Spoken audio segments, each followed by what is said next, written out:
আল্লাহর কাছে সেই উত্তম ব্যক্তি যে 5 ওয়াক্ত নামাজ জামাতে আদায় করে। আল্লাহ রাসূল জামাতে নামাজ আদায় করার জন্য খুব তাগিদ দিছে। কাজে আল্লাহর কাছে সবচেয়ে দামি ব্যক্তি এবং সবচেয়ে উত্তম ব্যক্তি যে 5 ওয়াক্ত নামাজ জামাতে আদায় করে, সে হলো আল্লাহর কাছে সবচেয়ে উত্তম ব্যক্তি।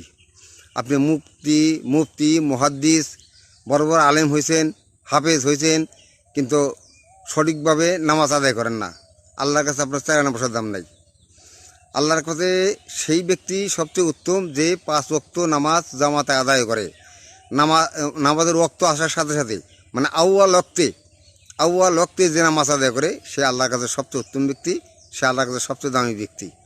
কাজেই ভাই 5 ওয়াক্ত নামাজ আমরা জামাতে আদায় করব, বাড়িতে না। মসজিদে আজান হলে আজানের জবাব দিতে হবে, মসজিদে গিয়ে জামাতে নামাজ আদায় করতে হবে, এলো আজানের জবাব। কাজেই আজান হওয়ার সাথে সাথে 5 ওয়াক্ত নামাজ জামাতে গিয়ে আদায় করবো আমরা। আল্লাহ পাক তুমি সবাইকে তৌফিক দান করো, আমিন।